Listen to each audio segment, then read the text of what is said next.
ಪಾರ್ಟಿದಾರರು ಯಾರು ಮಾಡ್ತಾರೆ ಅಂದರೆ ಈ ಮಂಚಯ್ಯನವರು ಅಂದರೆ ರಾಧಮ್ಮವರ ಕುಟುಂಬದವರು ಹಾಗೂ ಈ ಸುಬ್ಬಯ್ಯನವರ ಈ ನಮ್ಮ ಅವರು ನೀವು ಎಲ್ಲ ಬೇರೆ ಬೇರೆ ತಾನೆ ಅಲ್ಲಲ್ಲ ರಾಧಾ ಮಂಚಯ್ಯನವ್ರಿಗೂ ನಿಮ್ಮ ಸಂಬಂಧ ಇಲ್ಲ. ಆದರೆ ಕೋರ್ಟಿಗೆ ಕೇಸ್ ಆಡಿದವ್ರು ನೀವು, ನಿಮ್ಮ ಬಗ್ಗೆ ಏನೂ ಇರೋದಿಲ್ಲ. ಈ ಮಂಚಯ್ಯನವ್ರಿಗೆ ಸಂಬಂಧ ಪಡೋದಿಲ್ಲ, ಅವ್ರು ಮಾಡ್ತಾರೆ. ಸುಬ್ಬಯ್ಯನವರು ಕಾಲ ಆಗಿ ಭಾಳ ದಿವಸ ಆಗಿರ್ತದೆ, ಅದಕ್ಕೆ 30 ವರ್ಷ ಆಗಿದೆ. ಅದಕ್ಕೆ ಡೆತ್ ಸರ್ಟಿಫಿಕೇಟ್ ಇಲ್ಲಿದೆ. 30 ವರ್ಷ ಕಾಲ ಆದ ಸುಬ್ಬಯ್ಯನವರು. ಮಂಚಯ್ಯನವ್ರ ಕಾಲ ಆಗಿ ಒಂದಷ್ಟು ವರ್ಷ ಆಗಿದೆ, 1 ವರ್ಷ ಆಗಿದೆ. ಅವರಿಬ್ಬರು ಪಾರ್ಟಿ ಮಾಡ್ತಾರೆ. ಯಾರು? ಮಂಚಯ್ಯನವ್ರನ್ನ ಮತ್ತು ಸುಬ್ಬಯ್ಯನವ್ರನ್ನ ಈ ಜಾನ್ಕಮ್ಮವ್ರ ಕೈಲಿ ಪಾರ್ಟಿ ಮಾಡಿಸ್ತಾರೆ. ಜಾನ್ಕಮ್ಮನ ಕೈಲಿ ಪಾರ್ಟಿ ಮಾಡಿಸಿದ್ರೆ ಒಂದು ಸರ್ಕಾರದ ಕಾನೂನಿದೆ, ಆಡಿ ವಂಶವೃಕ್ಷನ ಪರಿಶೀಲನೆ ಮಾಡಬೇಕು AC ಅವರು ಅಂತ. ಅದು ಅಬ್ರಿವೇಷನ್ಸು AC ಅವ್ರಿಗೆ ಗೊತ್ತಾಗೋದಿಲ್ಲ ಅಂತ ಹೇಳಿದ್ರೆ ಹೇಳ್ಕೊಡ್ತೀನಿ ಏನು ಅಂತ. ಆಡಿ ವಂಶವೃಕ್ಷನ ಪರಿಶೀಲನೆ ಮಾಡಿ ಅವ್ರು ಬದುಕಿದಾರ ಇಲ್ವಾ ಅಂತ ಮಾಡಬೇಕು. 13ನೇ ತಾರೀಕು ಅಪೀಲ ಮಾಡಿ ಅಪೀಲ್ ಅಡ್ಮಿಟ್ ಮಾಡಿದ್ಮೇಲೆ ಎಷ್ಟನೇ ತಾರೀಕು ಆದೇಶ ಮಾಡ್ತಾರೆ ಇದನ್ನು? 13ನೇ ತಾರೀಕು ರಾತ್ರಿನೇ ಆದೇಶ ಮಾಡ್ತಾರೆ. 13ನೇ ತಾರೀಕು ಹಿಯರಿಂಗ್ ಮಾಡ್ತಾರೆ, 13ನೇ ತಾರೀಕೆ ಜಡ್ಜ್ಮೆಂಟ್ ಇಟ್ಕೋತಾರೆ, 13ನೇ ತಾರೀಕೆ ಅಪೀಲ್ನ ಅಕ್ಸೆಪ್ಟ್ ಮಾಡಿ 14ನೇ ತಾರೀಕು 13ನೇ ತಾರೀಕು ರಾತ್ರಿ 9:28:41 ಇದನ್ನು ಜಡ್ಜ್ಮೆಂಟ್ ಕೊಡ್ತಾರೆ. 21:28:41 ಅಲ್ಲ, ನನಗೆ ಗೊತ್ತಾಗೋದಿಲ್ಲ, ನನಗೆ ಗೊತ್ತಾಗಲ್ಲ. 13ನೇ ತಾರೀಕು ಇದು ಪ್ರಿಂಟೌಟ್ ಎಷ್ಟೊತ್ತು ತೆಗಿತಾರೆ? 13ನೇ ತಾರೀಕು ಅಡ್ಮಿಟ್ ಆಗುತ್ತೆ, 13ನೇ ತಾರೀಕಿಗೆ ಹಿಯರಿಂಗ್ ಮಾಡ್ತಾರೆ. ಸತ್ತೋದವ್ರಿಗೆ ನೋಟಿಸ್ ಕೊಟ್ಬಿಟ್ಟು ಒಬ್ಬರು 30 ವರ್ಷ ಕಾಲ ಆಗೋಯ್ತದೆ, ಒಬ್ಬರು 1 ವರ್ಷದಲ್ಲಿ ಕಾಲ ಆಗಿರ್ತಾರೆ. ಮಂಚಯ್ಯನವರು ಪಾಪ ಸುಬ್ಬಯ್ಯನವರು ಇಬ್ಬರೂ ಅಲ್ಲೇ ನೋಟಿಸ್ ಇಸ್ಕೊತಾರೆ. ಇದು ಹೆಂಗೆ ಕಳಿಸಿದ್ರು ಅಂತ ನನಗೂ ಇನ್ನೂ ಸರಿಯಾಗಿ ಮಾಹಿತಿ ಇಲ್ಲ. ಅವ್ರನ್ನ ಕೇಳಬೇಕು, ನೀವಾರ ಸ್ವಲ್ಪ ಕೇಳಿ ಅವ್ರಿಗೆ ನೋಟಿಸ್ ಕೊಟ್ಟು 13ನೇ ತಾರೀಕು ರಾತ್ರಿನೇ ಅಲ್ಲಿಂದನೇ ಪರ್ಮಿಷನ್ ತಗೊಂಡು ಅವರು ಆದೇಶ ಮಾಡಿ ರಾತ್ರಿ 21:28:41 ಈ ಅಷ್ಟಪ್ರತಿ ಬರ್ತದೆ. 14ನೇ ತಾರೀಕು ಬೆಳಗ್ಗೆ ತಹಶೀಲ್ದಾರ್ಗೆ ಬೆಳಗ್ಗೆ ಫೋನ್ ಮಾಡ್ತಾರೆ. ಫೋನ್ ಮಾಡಿ ಸಚಿವರು ಗೌರವ ಸಚಿವರದು ಅಂತ ಹೇಳ್ತಾರೆ. ಯಾರು ಅಂತ ನಾನು ಕೇಳೋಕ್ಕೆ ಹೋಗಿಲ್ಲ. ನಾನು ಕೇಳಿದೆ ತಹಶೀಲ್ದಾರ್ನ, ಸರ್ ಪ್ರೆಷರ್ ಇದೆ ಸಚಿವ್ರ ಆಫೀಸಿಂದ, ನೀವು ಈಗಲೇ ಖಾತೆ ಮಾಡಬೇಕು, ಈಗಲೇ ಅದನ್ನು ಹೊರಡಿಸ್ಬೇಕು ಅಂತ. 14ನೇ ತಾರೀಕು ಈ ಆದೇಶನ ಇಂಪ್ಲಿಮೆಂಟ್ ಮಾಡ್ತಾರೆ. ಇಂಪ್ಲಿಮೆಂಟ್ ಮಾಡಿ 14ನೇ ತಾರೀಕು ಸಾಯಂಕಾಲ ಮಧ್ಯಾಹ್ನದ ಮೇಲೆ RTC ತೆಗಿತಾರೆ. 15ನೇ ತಾರೀಕು ಮದ್ದೂರು ಸಬ್ ರಿಜಿಸ್ಟ್ರ್ ಆಫೀಸಲ್ಲಿ ಇದನ್ನು ರಿಜಿಸ್ಟರ್ ಮಾಡಿಸ್ತಾರೆ. ಈ ಪ್ರಾಪರ್ಟಿನ ಜಾನ್ಕಮ್ಮವ್ರಿಗೂ ಇದಕ್ಕೂ ಏನೂ ಸಂಬಂಧ ಇಲ್ಲ ಅಂತೇಳಿ ಸಿವಿಲ್ ಸೂಟು ತೀರ್ಮಾನ ಆಯಿತು. ಇವರೇ ಹೇಳ್ತಾರೆ DC ಕೋರ್ಟಲ್ಲಿ AC ಕೋರ್ಟಲ್ಲಿ ಇವ್ರದ್ದು ವಜಾ ಆಗುತ್ತೆ, ಜಾನ್ಕಮ್ಮವ್ರದ್ದು ವಜಾ ಆಗುತ್ತೆ, ರಾಧಮ್ಮವ್ರ ಪರ ತೀರ್ಮಾನ ಆಗುತ್ತೆ. ಇದರಲ್ಲಿ ಏನು ಮಾಡ್ತಾರೆ, 411/4 ರಾಧಮ್ಮವ್ರದ್ದು ಸೇರಿಸಿ 411/2 ಈ ನಮ್ಮ ಸತ್ತೋದಂಥ ಸುಬ್ಬಯ್ಯನವ್ರ ಮಕ್ಕಳು ಅವ್ರ ಪಾರ್ಟಿಷನ್ ಡೀಡ್ ಹಾಕಂದವ್ರೆ 4 ಜನ. ಪಾಪ ಅವ್ರೇನೂ ಓದಿಲ್ಲ, ಅವರು ಅಕ್ಷರಕ್ಕೆ ಮುಗ್ಧರವರು, ಅವ್ರಿಗೇನು ಗೊತ್ತಾಗೋದಿಲ್ಲ ಈ ಕೋರ್ಟ್ಲಿ. ಒಬ್ಬರು ಬ್ಯಾಂಕಲ್ಲಿ ಸೀನಿಯರ್ ಮ್ಯಾನೇಜರ್ ರಿಟೈರ್ ಆಗೋರೆ, ಇನ್ನೊಬ್ಬರು KSRTCಲಿ ಮ್ಯಾನೇಜರ್ ಆಗಿ DTO ಆಗಿ ರಿಟೈರ್ ಆಗೋರೆ. ಪಾಪ ಅವ್ರಿಗೆ ಮುಗ್ಧರು, ಏನು ಗೊತ್ತಾಗೋದಿಲ್ಲ, ಅಕ್ಷರ ಜ್ಞಾನ ಇಲ್ಲ ಅವ್ರಿಗೆ. ಪಾಪ ಅವ್ರ ಅಪ್ಪ ಸತ್ತಾಗ 30 ವರ್ಷ ಆಯ್ತದೆ, ಇನ್ನೊಬ್ಬರು ಮಂಚಯ್ಯನವ್ರು ಸತ್ತಾಗ 1 ವರ್ಷ ಆಯ್ತದೆ. ಪಾಪ ನಮ್ಮ AC ಅವರು ಅವ್ರಿಗೆ ಥ್ರೂ ಇಮೇಲು ಅವ್ರಿಗೆ ಇದನ್ನು ನೋಟಿಸ್ ಸೆಂಡ್ ಮಾಡಿ ಅವರ ಏನು ಅಹವಾಲು ಕೇಳಿದ್ರು ಗೊತ್ತಾಗಲಿಲ್ಲ, ಅದು ಯಾವ ಥರ ಅಂತ ಮಾಡಿರ್ಬೋದು. ಅದೊಂದು ಅಡ್ರೆಸ್ ಇಸ್ಕೋಬೇಕು ನಾನೀಗ. ಸತ್ತೋದವ್ರನ್ನ ಪಾರ್ಟಿ ಮಾಡ್ತಾರೆ. ಆದರೆ ಒಂದು ಸರ್ಕಾರದಲ್ಲಿ ಒಂದು ಆದೇಶ ಕೊಟ್ಟವ್ರು ಈಗ ಇತ್ತೀಚೆಗೆ, ಆಡಿ ವಂಶವೃಕ್ಷನ ಮಾಡಬೇಕು. ಅವರು ಇದೇನಾರು ಆದಾಗ ಅವ್ರು ಬದುಕಿದಾರೋ ಇಲ್ವ ಅಂತೇಳಿ ಆಡಿ ವಂಶವೃಕ್ಷನ ಅವರೇ ಸ್ವತಃ ಯಾರು ಆಗ್ತಾರೆ ಅವ್ರಿಗೆ ಮಾಡ್ಬೋದು ಅಂತ. ಅವರು ಆದೇಶ ಮಾಡಿರೋದಕ್ಕೆ ನಂದೇನು ನನ್ನ ಅಬ್ಜೆಕ್ಷನ್ಸ್ ಏನಿಲ್ಲ. 9ನೇ ತಾರೀಕು ಅಪ್ಲಿಕೇಶನ್ ತಗೊಂಡು 10ನೇ ತಾರೀಕೆ ಅದನ್ನು ನೀವು ಅಪೀಲ್ಗೆ ಹಿಯರಿಂಗ್ ಮಾಡಿ 1 ವರ್ಷ ಕಂಡೋಲೆನ್ಸು ಈ 3 ತಿಂಗಳು 6 ತಿಂಗಳು ಇರ್ತದೆ ಅದು ಅಪೀಲ್ನ ಹಾಕ್ಬೇಕು ಅಂತ ಹೇಳಿ ಆ ಟೈಮ್ ಕಂಡೋಲೆನ್ಸ್ ಮಾಡಿ ಆ ಸತ್ತೋದವ್ರಿಗೆ ಇಬ್ಬರಿಗೂ 13ನೇ ತಾರೀಕೆ ನೋಟಿಸ್ ಕೊಡಿಸಿ 13ನೇ ತಾರೀಕೆ ಹಿಯರಿಂಗ್ ಮಾಡಿ ಅಪೋಸಿಷನ್ ಪಾರ್ಟಿ ಇದು ಎಲ್ಲ ಹಿಯರಿಂಗ್ ಮಾಡಿ ಅಬ್ಜೆಕ್ಷನ್ ಎಲ್ಲ ಅವ್ರು ತಾವು ಎಂತಾದ್ರೆ ಗೊತ್ತಾಗಿಲ್ಲ ಅಲ್ಲ ನನ್ನ ಪ್ರಶ್ನೆ ಅಲ್ಲೇ ಈಗ ಸಚಿವರು ಪ್ರೆಷರ್ ಆದರೆ ಸತ್ತೋದರ ಹೆಸರಿಗೆ ಖಾತೆ ಮಾಡಲ್ಲ ಅಲ್ಲ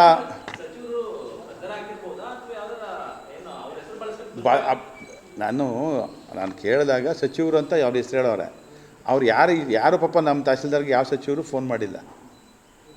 AC ಅವ್ರಿಗೆ ಹೇಳ್ಬೇಕು ಯಾವ ಸಚಿವರು ಫೋನ್ ಮಾಡಿದರು ಅಂತ ಅವ್ರು ಹೇಳ್ಬೇಕು.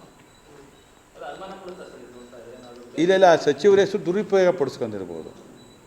ಈಗ ಇದೇ ಥರ ಕಸಬಾ ಹೋಬಳಿಲಿ ಒಂದು 3-4 ಕೇಸ್ಗಳನ್ನ ಸುಮ್ಮನೆ ಹೇಳಿ ಈ ಥರ ಹೇಳಿ ಮಾಡಿದ್ದಾರೆ. ನನ್ನ ಗಮನಕ್ಕೆ ಬಂದಾಗ ನಾನು ಅದನ್ನು ತಡೆ ಹಿಡಿದಿದ್ದೀನಿ. ಇದು ನಾನು ಬರಬಾರ್ದು ಹೇಳಬಾರ್ದು ಅಂತೇಳಿ ನಾನು DC ಅವ್ರಿಗೆ ಮಾತನಾಡಿದ ಖುದ್ದು ಅವರು ಪಾಪ ಅವರ ಅಸಹಾಯಕತೆಯನ್ನು ನಾವು ಕೊಟ್ಬಿಡಿ ಸರ್ ನಾನೇ ಎಲ್ಲನೂ ಎನ್ಕ್ವೈರಿ ಮಾಡಿಸ್ತೀನಿ ಅಂತಂದರು. ಅವ್ರಿಗೆ ನಾನು ಯಾರು ಈ ನಮ್ಮ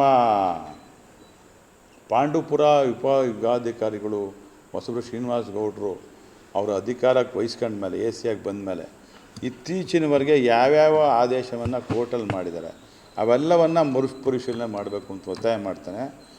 ಏನು ಈ ಥರದ ತಪ್ಪುಗಳು ಕಂಡು ಬರ್ತದೆ ಮೇಲ್ನೋಟಕ್ಕೆ ಈ ಥರ ತಪ್ಪುಗಳು ಸಹಜವಾಗಿ ಬೇಕಾದಷ್ಟು ಕಂಡು ಬಂದಿರೋದ್ರಿಂದ ಕೂಡಲೇ ಅವ್ರನ್ನ ಅಮಾನತು ಮಾಡೋದ್ರ ಮುಖಾಂತರ ಅಲ್ಲಿ ಪ್ರತಿಯೊಂದನ್ನು ತನಿಖೆಗೆ ಒಳಪಡಿಸಿ ಅವ್ರ ಮೇಲೆ ಸೂಕ್ತ ಕಾನೂನು ಕ್ರಮ ತಗೊಳ್ಳೋದ್ರ ಜೊತೆಗೆ ಅವ್ರನ್ನ ಈ ಉಪವಿಭಾಗಾಧಿಕಾರಿ ಏನು ಸರ್ಕಾರಿ ಸೇವೆಯಿಂದ ಅವ್ರನ್ನ ತೆಗಿಬೇಕು. ಒಬ್ಬರು AC ಅವರೇ ಈ ಥರ ತಪ್ಪು ಮಾಡಿದ್ರೆ ಸತ್ತೋಗಿರೋರಿಗೆ ನೋಟಿಸ್ ಕೊಡ್ತೀವಿ 13ನೇ ತಾರೀಕು ಅಪೀಲ್ ಮಾಡ್ಕೊಂಡು ಅವತ್ತೇ ರಿಜಿಸ್ಟ್ರ್ ಮಾಡಿ ಅದ್ರ ಮಾರನೆಗೆ 14ನೇ ತಾರೀಕೆ ರಿಜಿಸ್ಟ್ರ್ ಮಾಡಿಸ್ತೀನಿ ಅಂದರೆ ಇದಕ್ಕೆ ಯಾರ್ಯಾರಿದ್ದಾರೆ ಅನ್ನೋದು ಸೂಕ್ತ ತನಿಖೆ ಆಗಬೇಕು. ಯಾವ ತನಿಖೆ ಮಾಡ್ತಾರೆ ಸರ್ಕಾರ ಗೊತ್ತಿಲ್ಲ, ಜಿಲ್ಲಾಧಿಕಾರಿಗಳು ಯಾವ ತನಿಖೆಗೆ ಆದೇಶ ಮಾಡ್ತಾರೆ ಗೊತ್ತಿಲ್ಲ, ಆದರೆ ಕೂಡಲೇ ಆದೇಶ ಮಾಡಬೇಕು. ಇದಕ್ಕೆ ಏನು ಕಾನೂನಾತ್ಮಕವಾಗಿ ಅವ್ರ ಹೋರಾಟ ಏನಿದೆ ಅದಕ್ಕೆ ಸರ್ಕಾರ ಸ್ಪಂದಿಸಬೇಕು. ಅದನ್ನು ಅವರ ಮನವಿಯನ್ನು ಮಾನವೀಯತೆ ದೃಷ್ಟಿಯಿಂದ ನೀವು ಪರಿಗಣಿಸ್ಬೇಡಿ, ಕಾನೂನುಬದ್ಧವಾಗಿ ಅವ್ರ ಮನವಿಯನ್ನು ಪರಿಗಣಿಸಿ ನೀವು ಏನು ಈ ನೊಂದಿರ್ತಕ್ಕಂಥ ಜನಕ್ಕೆ ಅವ್ರಿಗೇನು ಇದನ್ನು ಮಾಡಿದ್ದಾರೆ ಖಾತೆಗಳು ರಿಜಿಸ್ಟ್ರ್ ಮಾಡಿದ್ದಾರೆ ಅದನ್ನು ಖಾತೆಗಳಾಗ್ದಂಗೆ ತಡೆ ಹಿಡಿದು ನಿಮ್ಮ ಕೋರ್ಟಲ್ಲಿ ನಿಮ್ಮ ಇದರಲ್ಲೇ ವ್ಯಾಪ್ತಿಯಲ್ಲೇ ನೀವು ಅದನ್ನು ಪರಿಶೀಲನೆ ಮಾಡಿ ಕೋರ್ಟ್ ಹಿಯರಿಂಗ್ ಮಾಡಿ ಸತ್ತೋಗಿರ್ತಕ್ಕಂಥ ಮಂಚಯ್ಯನವರು ಹಾಗೂ ಏನು ರಾಧಮ್ಮ ಅವ್ರು ಮತ್ತೊಬ್ಬರು ಇದ್ದಾರೆ 411/4 411/2 ಇವ್ರು ಏನಿದ್ದಾರೆ ಅವ್ರಿಗೂ ಸಹ ನ್ಯಾಯ ದೊರಕಿಸ್ಕೊಡ್ತಕ್ಕಂಥ ಕೆಲಸ ಮಾಡಬೇಕು. ಜಾನ್ಕಮ್ಮ ಅವ್ರ ಆಸ್ತಿ ಇದ್ದರೆ ನಮ್ಮದೇನು ತೊಂದರೆ ಇಲ್ಲ, ಅವ್ರಿಗೂ ಕೊಡಿ. ಗೊತ್ತಿಲ್ಲ ನನಗೆ ಗೊತ್ತಿಲ್ಲ, ನಾನು ಕೇಳೋಕ್ಕೆ ಹೋಗಿಲ್ಲ. ನನಗೆ ಇತ್ತೀಚೆಗೆ ಹೇಳಿ ಸಾಕಾಗಿ ನಾನು AC ಅವ್ರ ಜೊತೆ ಮಾತಾಡೋದು ಭಾಳ ಕಡಿಮೆ ಮಾಡಿದ್ದೇನೆ.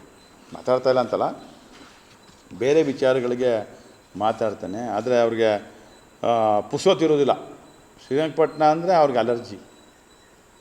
ಅವರ ಟೂರ್ ಪ್ರೋಗ್ರಾಮಲ್ಲಿ ತಾವು ತಗೋಬೋದು ಶ್ರೀರಂಗಪಟ್ಟಣಕ್ಕೆ ಎಷ್ಟು ಸಲ ಬರ್ತಾರೆ ಅಂತ. ಶ್ರೀರಂಗಪಟ್ಟಣಕ್ಕೆ ಯಾವಾಗ ಬರ್ತಾರೆ ಅಂದರೆ 5 ಗಂಟೆ ಮೇಲೆ ಬರ್ತಾರೆ ಈ ಥರದ ಕೇಸ್ಗಳಿಗೆ ಖಾತೆ ಮಾಡ್ಸೋಕ್ಕೆ. ಇಲ್ಲ ಬೆಳಿಗ್ಗೆ 10 ಗಂಟೆಗೆ ಮುಂಚೆ ಬರ್ತಾರೆ ಈ ಥರ ಕೇಸ್ಗಳನ್ನ RTC ಮಾಡಿಸಿ ಇನ್ಕಾರ್ಪೊರೇಟ್ ಮಾಡಿಸಿ AC ತಹಸೀಲ್ದಾರ್ಗೆ ಬೈದು ಇವೆಲ್ಲ ಮಾಡಿಸಿ ಅದನ್ನು ತಗೋಹೋಗಿ ಅದ್ರ ಮಾರನಾಗೆ ರಿಜಿಸ್ಟರ್ ಮಾಡಿಸ್ತಾರೆ. ಈ ಥರ ಕೆಲಸ ಮಾಡೋಕ್ಕಿಂತ ಬ್ರೋಕರ್ ಕೆಲಸ ಮಾಡ್ಬೋದು ಅನ್ನುವಂಥದ್ದು ನನ್ನ ಒಂದು ಅನಿಸಿಕೆ. ಸುಮಾರು ಇದು 2-2.5 ಕೋಟಿ ರೂಪಾಯಿ ಬೆಲೆ ಬಾಳ್ತದೆ. ಈ ಒಂದು ಎಕರೆ 17 ಕುಂಟೆ. ಇದು ಮೈಸೂರಿಗೆ ಸುಮಾರು 5 ಕಿಲೋಮೀಟ್ರ್ ದೂರದಲ್ಲಿದೆ. ಈಗಾಗಲೇ ಅಲ್ಲಿ ಡೆವಲಪ್ ಆಗಿಬಿಟ್ಟಿದೆ. ಅಲ್ಲಿ 1 ಎಕರೆ ಬೆಲೆನೇ 2 ಕೋಟಿ ರೂಪಾಯಿ ನಡೀತಾ ಇದೆ. ಒಂದು ಎಕರೆ ಈಗ ಮಾರಿದ್ರೆ 2 ಕೋಟಿ ಬೆಲೆ ಆಗ್ತದೆ. ಸೈಟ್ ಮಾಡಿ ಹಂಚಿದ್ರೆ ಸುಮಾರು 3-4 ಕೋಟಿ ರೂಪಾಯಿ ಬೆಲೆ ಬಾಳ್ತದೆ. ಮಿನಿಮಮ್ ಒಂದು 2,000, 2,500, 3,000ಕ್ಕೆ ಹೋಯ್ತದೆ ಅಂತಂದರು. ಅಲ್ಲಿಗಾಗಲೇ ಮನೆಗಳು ಬಂದ್ಬಿಟ್ಟಿದೆ. ಈಗ ಏನು ಜಾಗ ಇದೆ ಈಗಾಗಲೇ ಮನೆಗಳು ಬಂದ್ಬಿಟ್ಟದೆ. ಆಮೇಲೆ ಇನ್ನೂ ಒಂದು ಹೇಳ್ತಾರೆ, ಇವರು ಯಾವುದೇ ಥರದ ಪರಿಹಾರನೂ ತಗೊಂಡಿಲ್ಲ ಕೋರ್ಟಲ್ಲಿ. ಇವರು ನಾಲೆ ಹೊಟ್ಟೋಗೈತೆ, ವರ್ಣ ನಾಲೆಗೆ ಹೋಗೈತೆ. ವರ್ಣ ನಾಲೆಗೆ ಹೋಗಿರೋದಕ್ಕೆ ಇವ್ರು ಯಾರೂ ಪರಿಹಾರನೂ ತಗೊಂಡಿಲ್ಲ. ಮಂಚಯ್ಯನವರು ತಗೊಂಡಿಲ್ಲ, ಸುಬ್ಬಯ್ಯನವರು ತಗೊಂಡಿಲ್ಲ, ಅದೇ ರಾಧಮ್ಮನೂ ತಗೊಂಡಿಲ್ಲ. ಪರಿಹಾರ ಅವ್ರು ಯಾರೂ ತಗೊಂಡಿಲ್ಲ. ನಾನು ಒಂದೇ ಒಂದು ಕೇಳ್ತಕ್ಕಂಥದ್ದು, ನನಗೆ ಗೊತ್ತಿರ್ತಕ್ಕಂಥ ಮಾಹಿತಿ, ಜಾನ್ಕಮ್ಮ ಅವ್ರ ಆಸ್ತಿ ಎಲ್ಲ ಮಾರ್ಬಿಟ್ಟು ಅವ್ರ ಪರಿಹಾರವನ್ನು ತೆಗೆದುಕೊಂಡು ಬರಬೇಕಾದಂಥ ದುಡ್ಡೆಲ್ಲ ತೆಗೆದುಕೊಂಡು ಹೋಗಿದ್ದಾರೆ. ಇದ್ರ ಹಿಂದೆ ಯಾರಿದ್ದಾರೆ, ಇದಕ್ಕೆ AC ಅವರು ಅದು ಯಾವ ಥರ ಇದನ್ನು ಮಾಡ್ಕೋತಾರೋ ಗೊತ್ತಿಲ್ಲ, ಸಬ್ಸ್ಟ್ಯಾನ್ಸ್ ಮಾಡ್ಕೋತಾರೋ ಗೊತ್ತಿಲ್ಲ. ಆದರೆ ಇದು ನಮ್ಮ ಬೆಳಗೊಳ ಹೋಬಳಿಯಲ್ಲಿ, ಕಸಬಾ ಹೋಬಳಿಯಲ್ಲಿ ನಿರಂತರ ಆಗ್ತಾ ಇರ್ತಕ್ಕಂಥ ಈ ಘಟನೆಗಳಿಗೆ ಫುಲ್ ಸ್ಟಾಪ್ ಇಡ್ತಕ್ಕಂಥ ಕೆಲಸನ ಜಿಲ್ಲಾಧಿಕಾರಿಗಳು ಮಧ್ಯಪ್ರವೇಶ ಮಾಡಿ ಕೂಡಲೇ ನಿಲ್ಲಿಸಬೇಕು. ಅವರು AC ಅವರು ಅವ್ರು ಬಂದು ಆಡಳಿತಕ್ಕೆ ಅವರು ಸೇವೆಗೆ ಸೇರಿದ ಪಾಂಡವಪುರ AC ಆಗಿ ತಗೊಂಡ ಮೇಲೆ, ಅಧಿಕಾರ ತಗೊಂಡ ಮೇಲೆ ಇಲ್ಲಿವರೆಗೆ ಎಲ್ಲ ಕೇಸ್ಗಳನ್ನು ರಿವ್ಯೂ ಮಾಡಬೇಕು. ರಿವ್ಯೂ ಮಾಡಿ ಒಂದು ನ್ಯಾಯ, ಬಡವರಿಗೆ ಯಾರಿಗೆ ತೊಂದರೆ ಆಗಿದೆ ಅವ್ರಿಗೆ ನ್ಯಾಯ ದೊರಕಿಸ್ಕೊಡ್ಬೇಕು ಅಂತೇಳಿ ತಮ್ಮ ಮೂಲಕ ವಿನಂತಿ ಮಾಡ್ತಾನೆ, ಪ್ರಾರ್ಥನೆ ಮಾಡ್ತಾನೆ. ಸೆಷನಲ್ಲಿ ಅವಕಾಶ ಸಿಕ್ಕಲಿಲ್ಲ, ಕಾಲಿಂಗ್ ಅಟೆನ್ಷನ್ ಇಲ್ಲ ಅಂತ ಹೇಳಿದ್ರೆ ನಾನು ಮತ್ತೊಮ್ಮೆ ನಿಮಗೆ ಅವೆಲ್ಲ ದಾಖಲಾತಿಗಳ ಸಮೇತ ನಿಮ್ಮ ಮುಂದೆ ಬಂದು ಕೊಡ್ತಾನೆ. ಒಂದು ನ್ಯಾಯ ದೊರಕಿಸ್ಕೊಡ್ಬೇಕು, ಸರ್ಕಾರದ ಆಸ್ತಿಗಳನ್ನ ಉಳಿಸ್ಕೊಡ್ಬೇಕು. ಒಬ್ಬ ಶಾಸಕನಾಗಿ ನನ್ನ ಅಸಹಾಯಕತೆ ಅಂತ ಅಂದ್ಕೋಬೇಡಿ. ನಾನು ಏನು ಮಾಡ್ತಕ್ಕ ವ್ಯವಸ್ಥೆ ಒಳಗಡೆ, ಇವತ್ತಿನ ಪರಿಸ್ಥಿತಿ ವ್ಯವಸ್ಥೆ ಒಳಗಡೆ ಆ ಥರ ಆಗಿದೆ. ನನ್ನ ಅಸಹಾಯಕತೆ ಎಲ್ಲ ಒಬ್ಬ ಸರ್ಕಾರದಲ್ಲಿ, ಒಬ್ಬ ಕ್ಯಾಬಿನೆಟ್ ದರ್ಜೆ ಮಟ್ಟದ ಒಬ್ಬ ಅಧ್ಯಕ್ಷನಾಗಿ ನಾನು ಹೇಳಬಾರ್ದು, ಆದರೆ ಹೇಳ್ಬೇಕಾದಂಥ ಅನಿವಾರ್ಯತೆ ಇದೆ. ಈ ಥರ ವ್ಯವಸ್ಥೆ ಆಗ್ಬಿಟ್ಟಿದೆ. ಮಾಡ್ತೀನಿ ಆದರೆ ಇದು ತಕ್ಷಣ ನೆನ್ನೆ ಇವ್ರಿಗೂ 14ನೇ ತಾರೀಕು ಇವರು 13ನೇ ತಾರೀಕು ಮಾಡ್ತಾರೆ, 14ನೇ ತಾರೀಕು RTC ಆಯ್ತದೆ, 15ನೇ ತಾರೀಕು ಮಾಡ್ತಾರೆ ಬಾಸ್.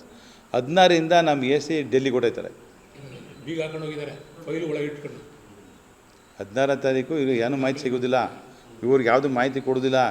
ಯಾವಾಗ 16, 17, 18, 19 ನೆನ್ನೆ ಬಂದಿರಬೇಕು, ನೆನ್ನೆ ರಾತ್ರಿ ಬಂದಿರಬೇಕು. 19ನೇ ತಾರೀಕು ರಾತ್ರಿ, 20, 21 ರಜಾ. ನೆನ್ನೆ ಅವ್ರು ಕಳಿಸಿ ತಹಶೀಲ್ದಾರ್ ಆಫೀಸಲ್ಲಿ ಡಾಕ್ಯುಮೆಂಟ್ಸ್ ತೆಗೆಸಿ AC ಆಫೀಸಲ್ಲಿ ನಾನೇ ಖುದ್ದು ಫೋನ್ ಮಾಡಿ ತೆಗಿತೀರೋ ನಾನೇ ಬರ್ನೋ ಅಂತ ಹೇಳಿ ಮಂಡ್ಯದ ಭಾಷೆಯಲ್ಲಿ. ಆಮೇಲೆ ಅವ್ರಿಗೆ ಇರೋ ಡಾಕ್ಯುಮೆಂಟ್ಸ್ ಎಲ್ಲ ಒಂದು ಅದು ಇದು ಕೊಟ್ಟಿಲ್ಲ, ಜೆರಾಕ್ಸ್ ಕೊಟ್ಟಿರೋದು ಅವ್ರಿಗೆ. ಅಟೆಸ್ಟೆಡ್ ಕಾಪಿನ ಪುನಃ ನಾನೇ ಮಾಡಿಸಿ ತರಿಸ್ತಕ್ಕಂಥ ವ್ಯವಸ್ಥೆ ಅದು. ಏನಪ್ಪ ಮಾಡೋದು? Thank you. ನಿರ್ಭೀತ, ನಿಷ್ಪಕ್ಷಪಾತ, ವಿಶ್ವಾಸಾರ್ಹ ಸುದ್ದಿಗಳಿಗೆ ಮತ್ತೊಂದು ಹೆಸರಾಗಿರುವ News18 ಕನ್ನಡ ಈಗ ಆಪ್ನಲ್ಲೂ ಲಭ್ಯವಿದೆ. ದಯವಿಟ್ಟು ಇಲ್ಲಿರುವ QR ಕೋಡ್ ಅನ್ನು ಸ್ಕ್ಯಾನ್ ಮಾಡಿಕೊಂಡು ಆಪ್ ಡೌನ್ಲೋಡ್ ಮಾಡೋದಕ್ಕೆ ಮರಿಬೇಡಿ. ನಿಮ್ಮ ಬೆಂಬಲ ಹೀಗೆ ಸದಾ ನಮ್ಮೊಂದಿಗಿರಲಿ. ಧನ್ಯವಾದ.